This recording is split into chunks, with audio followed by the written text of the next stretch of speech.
So here's our OEM bracket.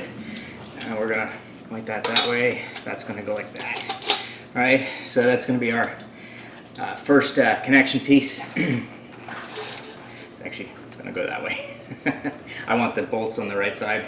That's the way it was from the factory.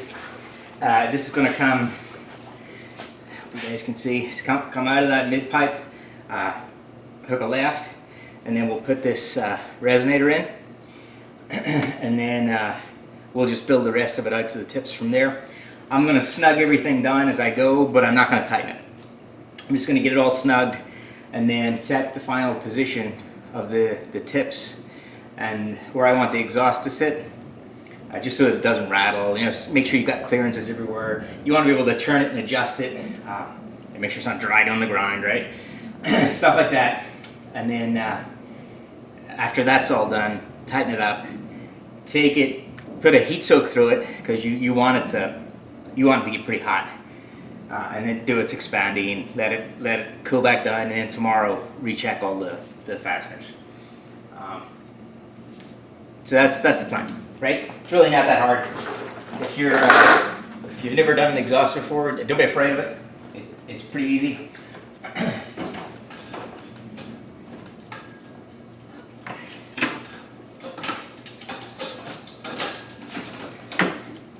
Pop our rubbers in.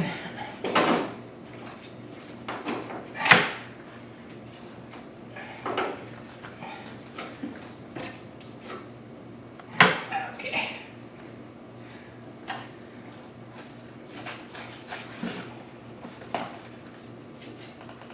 That is sitting beautifully. Next I'm gonna grab a band clamp. Where'd I put them? I can't see it. There's so many lights on the ground, I can't see anything. Up here they are. So grab yourself a clamp. We're going to slide that onto our pipe. Grab our resonator. And this is going to sit like so. Minus the bubble wrap.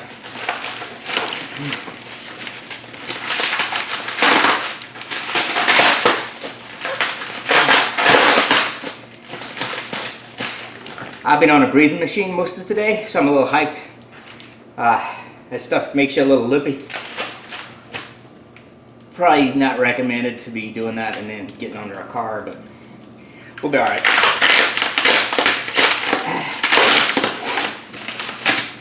If you haven't seen the part one of this, I just have a cold, and I'm an asthmatic, so I have to get on a machine just to keep the breathing going. No big deal though.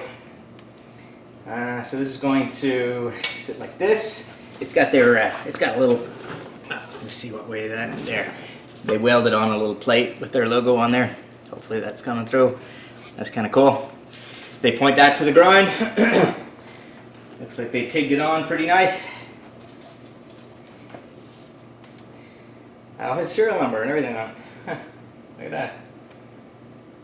Very good. Okay. Yeah, this is a nice bit of kit. All the welds are real nice. Yeah. Very good. Good job. So we're going to set our resonator right there. And we're going to pop the hanger on.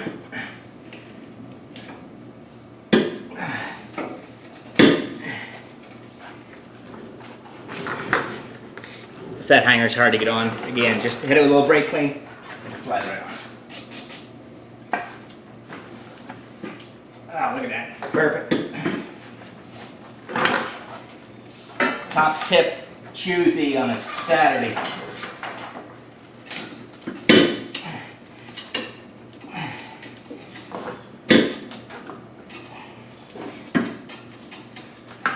So you want to just, push your pipes all the way home. What I like to do is grab a real small plastic or rubber hammer, whatever you want to get. I've got one that's an 8 ounce, so I like to get them all the way home and then just hit them with a little tap. So let me grab that real quick.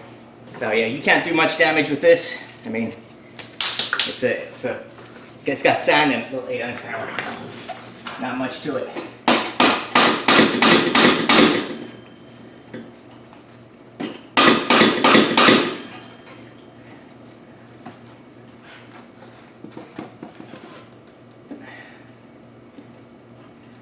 before I tighten that, I'm gonna tweak it a little bit so that I've got almost an inch clearance from this this rear subframe.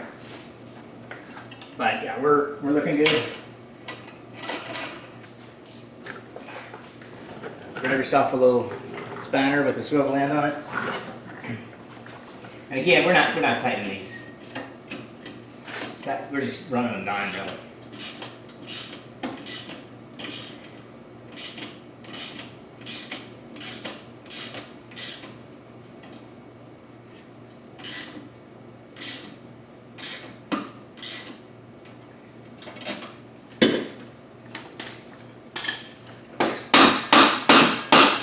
I'll double check that. I'm also going to make sure I've got my clearance that I need here, which I do.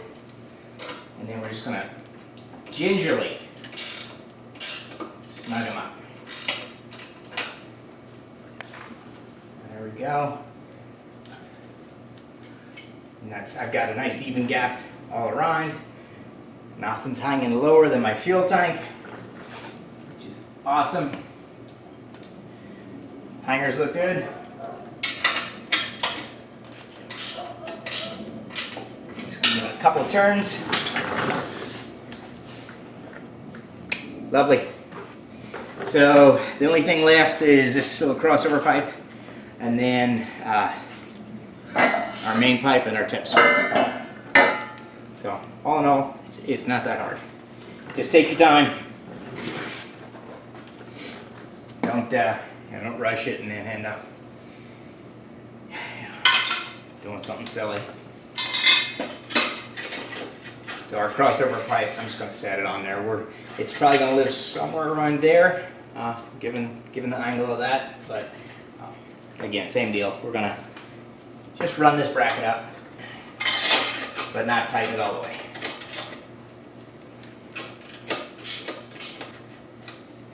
Yeah, so my kids have been in school for a month, and yeah, they've already brought home a cold, and that's where I get these from, you know. Yeah, they'll get it, and they'll have a cold for a couple of days. Me, it'll be 4 or 5. It'll be 2 or 3 weeks, really. Just adjust my clamps. And always, always, always goes for my chest. So yeah, be careful on this one. Don't go too far around, or otherwise your bolt will hit your subframe. So I'll keep that in mind. Peek at this. That looks good.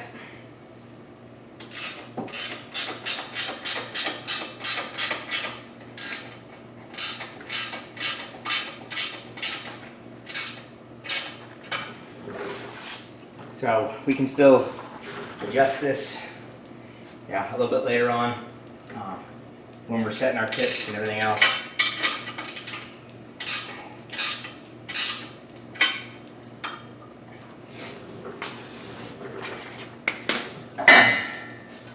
And here's our rear section. And don't forget to put your clamp on.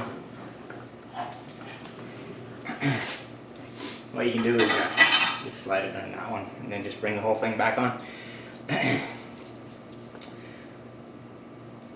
This is going to go this way. And that's your hangers are, they're up here, and you've got, this has a little bit of an angle on it to angle down to this. So, don't mess that up. I can tell by looking at this it's off a little, so we're going to need to make an adjustment to that back one, which no big deal, you expect that. But what I'm going to do to make my life easy, and looking at how these brackets are welded on, the OEM one, there was a bracket going to the right and a bracket going to the left.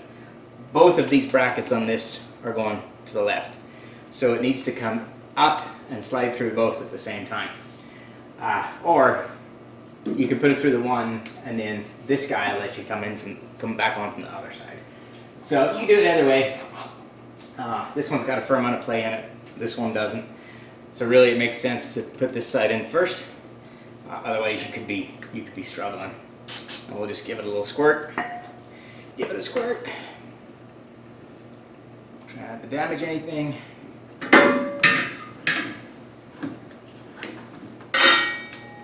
Grab your rubber. Don't forget your rubber. There we go.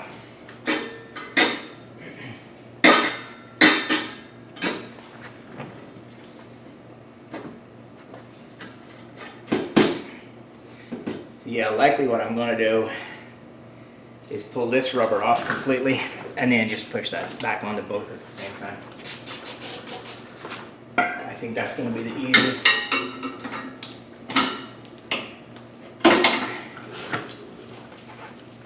If you've ever struggled with taking exhaust rubbers off, you'll know that this tool is worth any amount of money. It doesn't matter how much it costs. You need it.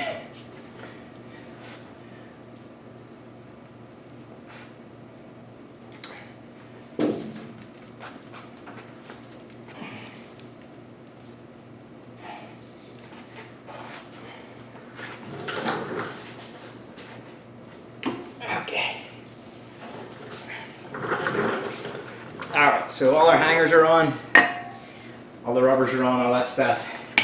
It definitely went on a little hard in the middle, so we're going to back this off. We're going to turn it a touch. It'll bring this side down, and it'll allow this to sit just a little nicer than it is. Yeah, so right there. You just want that little bit of movement there, just to get this to sit nice. And we're going to try and square it up too. So it's sitting to the right a touch. So we definitely want to come left with it. So I've got exactly 2 fingers on each side of it.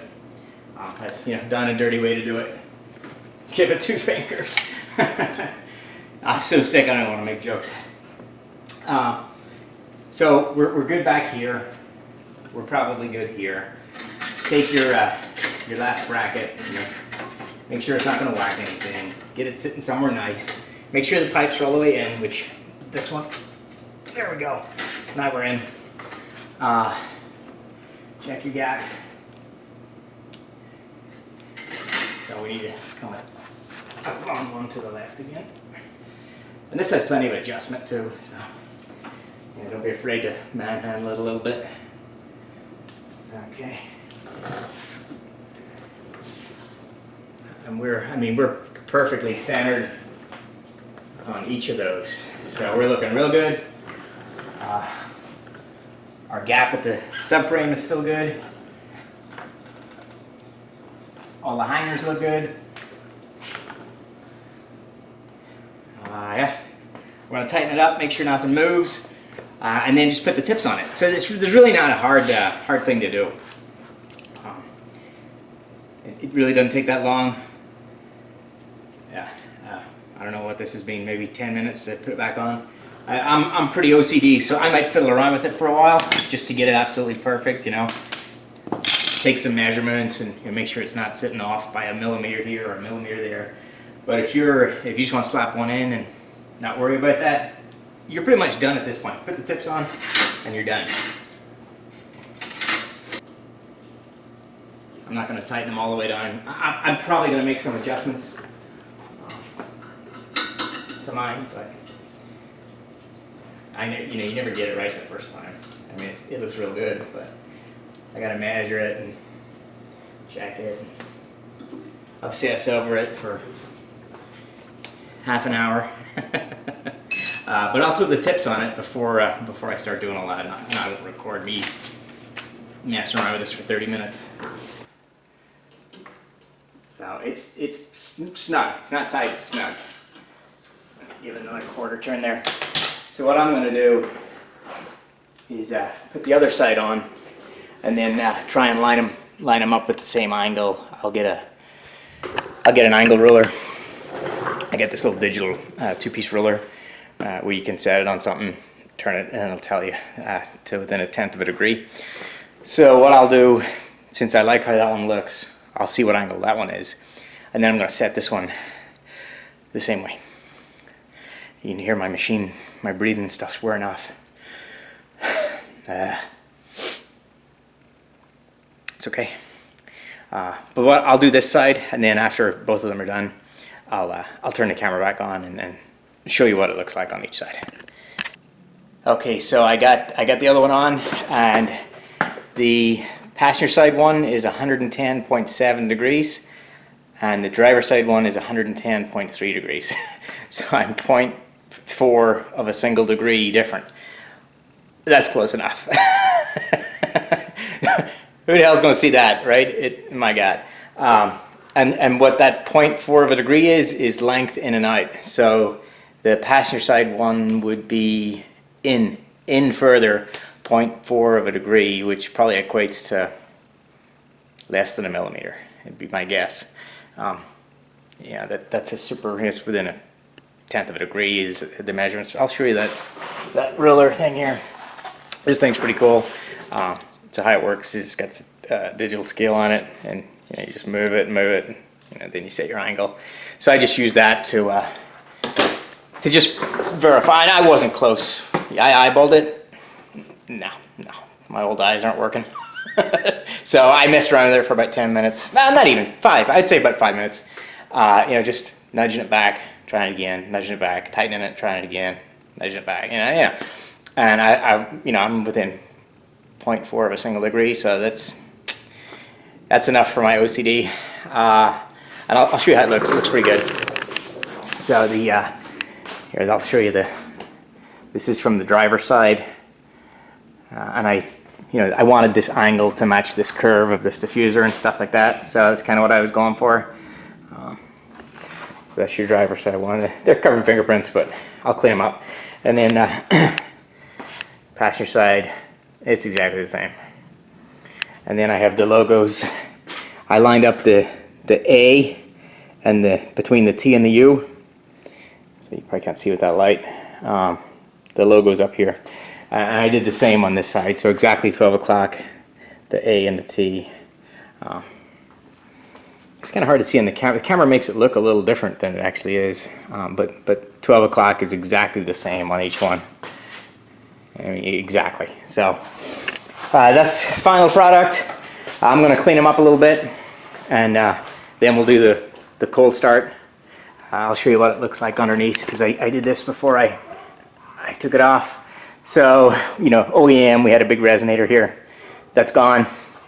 We've got our AWE serialized resonator here. We've got lots of nice room around all our clamps. We've got all our hangers back on. Everything's tight. Everything's nice and straight down the center. And it's rock solid. Here's where those little clamps go. I still have to tighten them. They're just hand tight at the minute. And they just keep it from moving left and right. So it stops this from getting out of whack. So yeah, that's it. So, a moment of truth. I hope it's not too loud. I'm a little concerned about it, but it is what it is now. I have installed it. They're exactly the same to your eyeball. I mean, even the little piece of corner that's coming out on this side is exactly the same on this side, and I measured the crap out of it. So, yeah, so it should be good. I'm gonna do the first start up here. So here goes nothing. Cross your fingers that it's not too loud.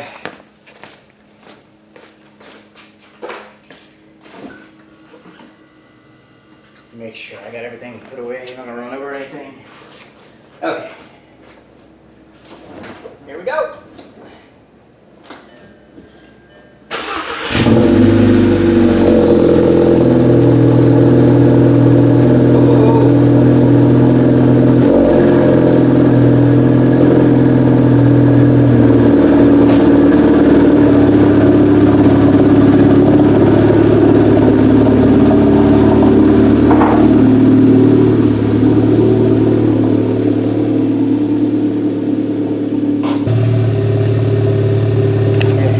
Here's what they look like in daylight.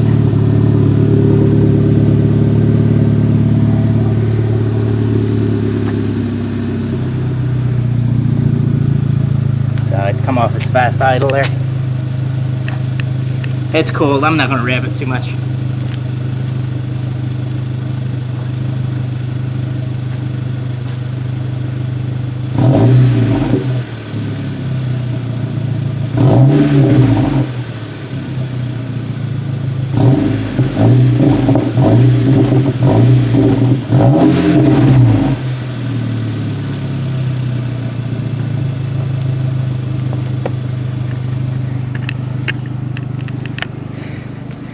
It sounds a little loud. I didn't go above, I went a touch above 2K on the tack there. I mean, it sounds nice and rumbly and throaty, but I don't know. I'm too old for loud exhaust, I guess. I'm gonna put that out down the driveway a little bit. I'm gonna clean this up, put my truck in, put the pads back on my lift, and then we're going for a ride. I'll take it down into Charlotte and back, which is a decent enough ride, and we'll do like highway, see if it's droning, that kind of stuff. My kids had a birthday party, so the wife took them. It's just me, so I was gonna have one of them hold the camera for me. Obviously can't do that, so I'll have to hold the camera, and after it warms up we'll get on it a little bit. we'll give it the beans on the way home. All right, no joke, first drive. I'll leave that window cracked a little bit. This car is almost warmed up. It's almost in the middle there. I'm just leaving my neighborhood. Put the window all the way down since we won't be going too quick in here. It sounds nice and throaty. Shut everything.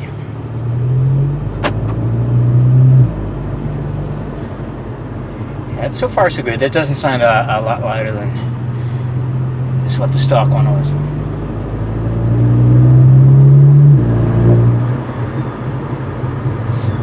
So this car's fully warmed up now.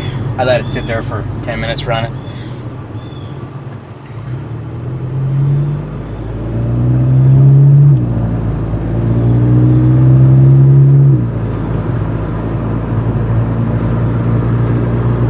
Not too obnoxious, which is good. And that's their claim to fame. Like if you're just tooting around, it's not that bad. It actually sounds pretty good. But when you give it the beans, it sounds like nasty. That's their whole like deal with that resonator. It's their selling pitch, I guess. Oh, look, I get run over.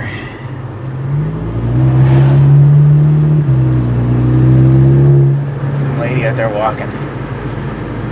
This car's warm enough where I'll get into a little bit of boost when we get out of the neighborhood. I don't have it in sport mode or any of that bullshit.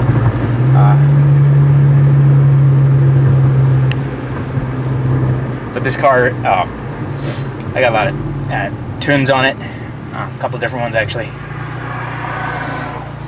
So it doesn't rev like a normal GTI.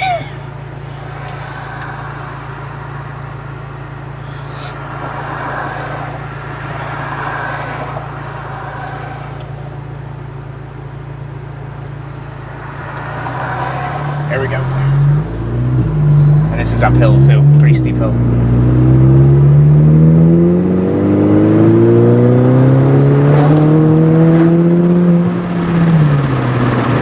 Doesn't sound too bad. I'll close that window.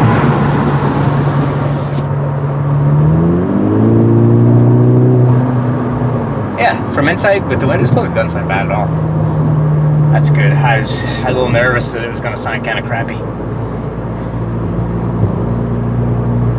Hope I tightened everything. Alright, I'm going to skip my way to the highway. It'll probably take me 5 minutes to get there. And then I'll turn this back on. We'll do a couple of rips down the motorway there. So. Oh, I got a little rattler that's annoying me. So I'm going to head back, fix that. I'm going to do this again. So what I did, I had a little rattle in my, it was actually the back of the rear resonator was just tapping the driver's side cradle. So I just threw it back up in the air, and it was just vibrating on a little bit. And I was looking at it, and what I did was I spaced everything out where I thought it was good, tightened it all down, and then I adjusted the clamps, and I was moving that pipe around. And what I think I did is I moved it too much to that cradle. So what I did, I got a pair of welding gloves because this thing is piping hot. I just threw it up in the air real quick. I loosened all 3 clamps. I took that resonator and I just twisted it like a little tiny bit, and all of a sudden it just shifted right back to a good spot where it was not hitting anything. Cars running, and when it was in gear you could hear it doing it, like if you power braked it or whatever, it would so it's not doing it anymore. So, and it was pretty easy. I got up there and I shook it, and I could ting ting ting ting ting. I could replicate it, and then after I had made the adjustments, I shook it like way harder. It didn't do it. So round 2, I'm gonna take it back out in the highway without the rattle, and this thing sounds pretty mean. I'm gonna try and get some better sound clips of it for you guys, but yeah, while it was hot, while I had it back up in the air, I went ahead and checked all the bolts and everything's sweet as a nut. So retightened everything. My little rattle's gone, and yeah, I'm gonna take it for another rip down the highway. It's getting dark. About to get on the motorway. This guy in front of me is kind of slow. Oh shit! Let me put it in drive. There we go.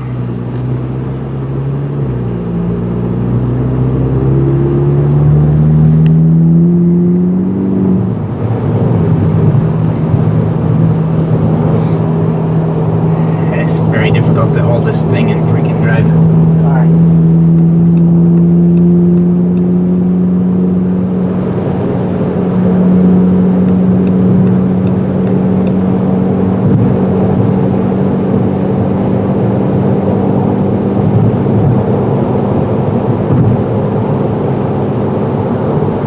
Here we go. Let's give her the beans.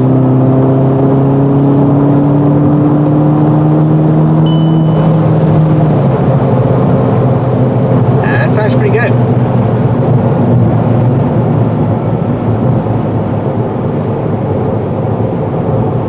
Definitely not super noisy. Has a nice little throaty noise to it. I was worried about it being super loud, but no, it sounds great. I just got back from having a blast in that GTI. I drove it. I drove it a lot, actually. I went all the way in and out of Charlotte, which is probably, I don't know, 20 miles each way, something like that. And then I did some like loops. I went under a bridge, which didn't really work out. There's a bunch of traffic, so I couldn't get on it under the bridge. It's a big bridge, which it resonates. So I'll do that at some point. But I couldn't be happier with that setup. It's exactly what I wanted. It's really not that obnoxious, but it is if you, like, you know, if you start winding that car out, you know, above 4 or 5K, it starts to sound pretty mean. And it does a little bit of a grumble when you're downshifting too, which is perfect. It's not, you can drive it down the highway at 70. No, it's no different than OEM. I mean, it's a tiny little grumble, but it ain't nothing that's gonna, you know, if you go on a road trip, it's not gonna bother you. You know, it ain't no big deal. And the drone really, it's not that bad. It's no different than what I had with the OEM one with the cats removed. So it's a win all around. I'm really happy with it. Super chuffed. It's an expensive setup. I've got about $1,500 worth of exhaust on that car. First time I put it on, I did put it a little close to that rear cradle, and if you put in the brake, put it in drive, it would like vibrate off it a little bit. It wasn't bad, but it was enough to annoy me. So I threw it back up in the air, grabbed a pair of welding gloves, and I adjusted it hot.